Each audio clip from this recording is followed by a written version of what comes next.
Allô Geneviève? Allô Myriam, ça va bien? Ben oui, toi? Ben oui! Alors cette semaine, le thème qu'on aborde, c'est la gestion de risque. Oui, tu te rappelles-tu l'autre jour quand on laissait les enfants grimper dans les arbres, là, puis je me retenais pour pas intervenir? C'est vrai, je te sentais un peu plus nerveuse. Ben, c'est sûr, parce que je sais que c'est important de les laisser grimper, de les laisser faire leurs expériences, mais en même temps, je veux pas qu'ils se fassent mal. Je te comprends totalement. C'est un équilibre qui est dur à avoir entre les laisser explorer, les laisser découvrir, tout en assurant leur sécurité. Oui, alors on est allé rencontrer 3 personnes là, qui gèrent très bien le risque. Alors on va écouter qu'est-ce qu'ils ont à nous dire à ce sujet.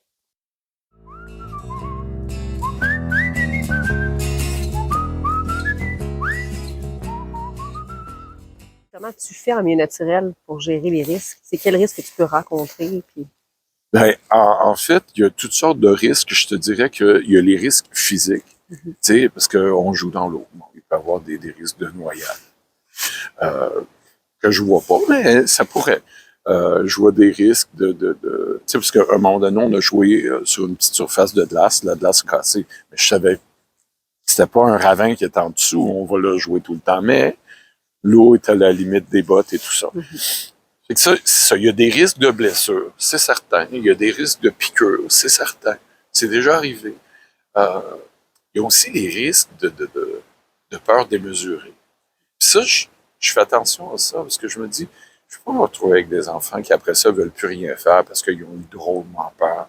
Je veux pas un enfant non plus qui se blesse puis qui ait une commotion. C'est toujours d'avoir ça en tête. Donc, la gestion des émotions. Ben, tu sais, je pense que c'est de partir aussi de faire confiance à l'enfant, puis à faire confiance à ses capacités, puis d'essayer, oui, d'encadrer, mais en leur nommant que oui, il peut y avoir des risques, mais si on est tout le temps pour les stopper, ben ils vont pas prendre confiance en eux, ni conscience en le risque comme tel, là. Fait que je pense en leur nommant qu'il y a des choses qui peuvent t'inquiéter, ben souvent, eux autres, c'est eux autres mêmes qui me rassurent, qui me disent, tu sais, je pense qu'une fois, il y avait un enfant qui était dans le local, puis on fait un super beau château avec des gros blocs de bois, puis tu sais, on avait peur que les blocs tombent sur eux, sur un autre ami. Mais eux autres, leur plan, il était déjà fait, là. Mais non, quand on place les blocs, les autres sont plus loin. Si jamais ça tombe, mais là, ça va tomber là, puis ça va pas tomber sur les autres enfants. Fait qu'il faut leur faire confiance. Faut leur faire confiance. Ouais. J'étais content un jour, il y a un papa qui m'a dit, écoute, j'allais glisser avec mon gars. J'ai vu qu'il était casse-cou, mais il mesurait la distance avec les autres. Il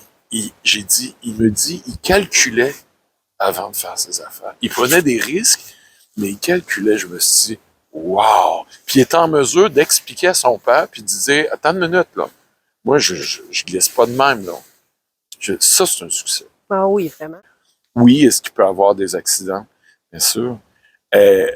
Mais moi, je remarque avec les années que plus les enfants sont emmenés à être dehors, puis nous, on est souvent dehors, ben, ils savent tomber.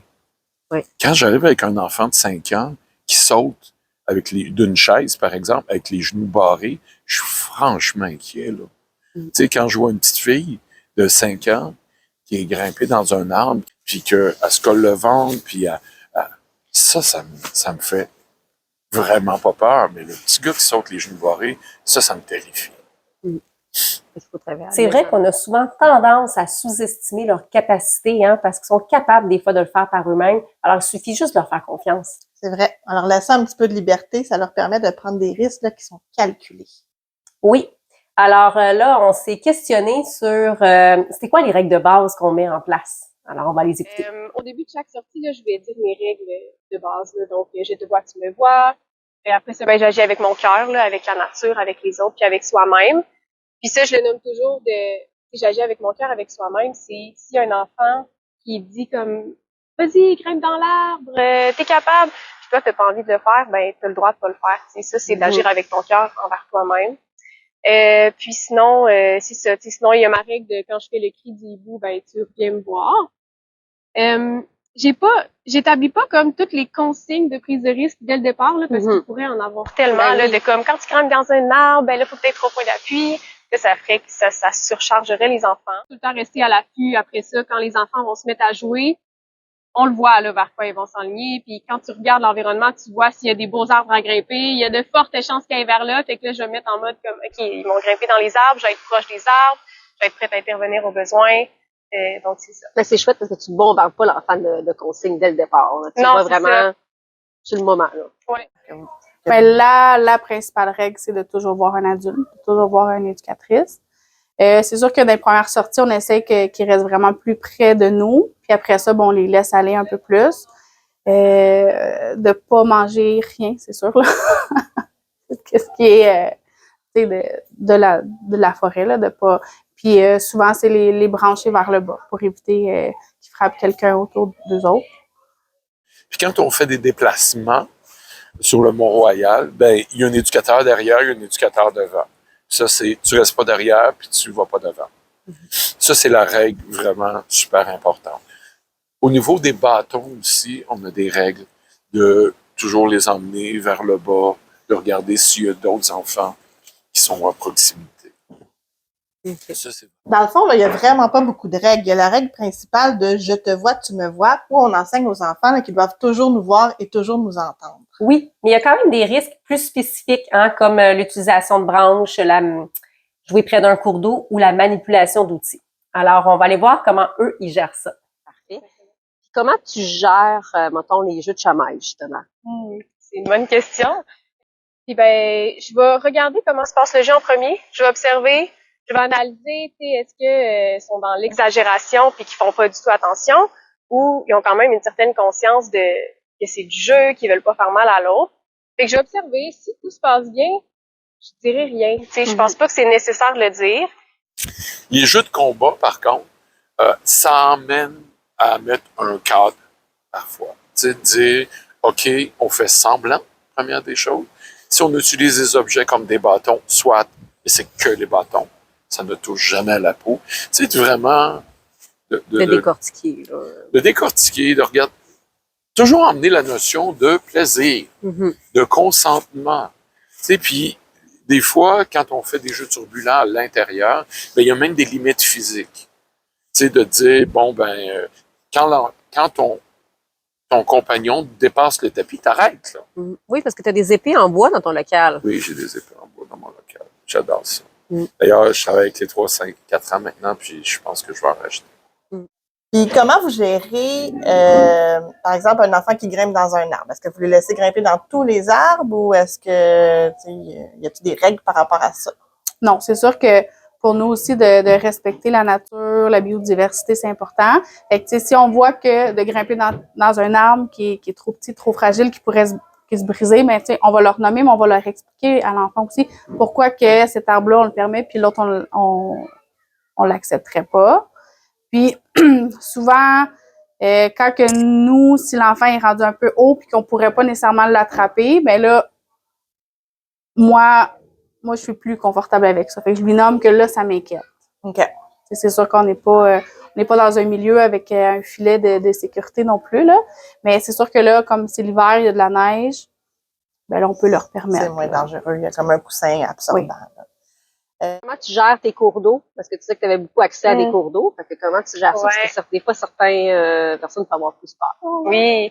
Ben, c'est ça. Nous, on a le fleuve. Souvent, c'est le fleuve, donc on a la plage, là. Fait qu'on a quand même l'espace. Ils peuvent pas tomber dans un lac très profond d'un coup, là. Donc, pendant mon camp, c'est ça. Les enfants, ils peuvent aller à l'eau jusqu'aux genoux. Puis on délimite quand même une largeur, là. Ils peuvent pas prendre toute la plage d'un côté puis de l'autre. Ça dépend encore là aussi des marées, de la force de l'eau. Si c'est des grosses vagues, là, ça va être jusqu'à la cheville parce que jusqu'aux genoux, ça peut quand même monter haut. Si c'est marée basse, ben là, on va se mettre une limite parce que la marée basse, peut aller loin longtemps. Il y a plein d'eau quand même. Là, tu me disais que tu aimais beaucoup manipuler les outils. Fait que comment tu gères ça en nature, les outils? Ah, ben là, moi, je suis seule parfois avec les enfants, donc c'est pas une pratique à faire le plus possible, mais ça m'arrive d'être seule. Donc, si j'utilise les outils, c'est avec un groupe en qui j'ai confiance, que je sais que si je suis comme en 1 pour 1 avec l'enfant qui gère les outils, qui utilise l'outil, ben autour ça va bien se passer. Fait que dans le fond, ben c'est ça. J'accompagne l'enfant avec l'outil. Je m'assure d'avoir un point de vue aussi sur tout le monde. Je vais lui demander s'il sait comment l'utiliser. On va modéliser ça ensemble. On va avoir une bulle autour qu'il va falloir respecter. Donc, c'est ça. Si je suis seule, ça dépend de l'outil. Mettons que c'est une scie, ben ça va être juste un enfant. Ouais. Encore là, ça dépend aussi de l'âge. Fait que si c'est un économe, ben là, il va avoir plus d'un enfant parce que moi, je trouve ça moins risqué. Pour les plus jeunes, ben ça va être du 1 pour 1 quand même. Ouais. Puis si on est deux, ben ça va être une facilitatrice aux outils, puis l'autre qui va vraiment plus s'assurer que tout le groupe soit en sécurité. Puis souvent, ben c'est ça. S'il y a une gestion de risque quelque part, il y en aura pas nécessairement ailleurs. T'sais, ça se peut que les autres enfants grimpent dans les arbres, mais peut-être pas un très grand risque. Là. Ça va être plus un risque très minime pour pas qu'il y ait deux plus grands risques, entre guillemets, à gérer. Surtout si t'es seul, tu peux pas te séparer en deux. Là. Non, c'est ça. Si je suis seule, il y a pas de grimpe dans les arbres autour. Là. C'est comme... Ouais. Qu'as-tu fait de tout ça, frère de tous les jours, toi qui avais juré que ça durait toujours? Où sont donc les rumeurs que le soleil adore? Qu'as-tu fait des petits... Puis, sécuriser les lieux, mais ça se fait avec le groupe, ça se fait avec l'individu, ça se fait avec l'adulte, mais c'est pas... C'est ma job d'avoir un œil sur tout ça, mais c'est pas... Je dois responsabiliser le groupe, je dois responsabiliser les enfants, je dois responsabiliser ma collègue aussi. Mais c'est ça.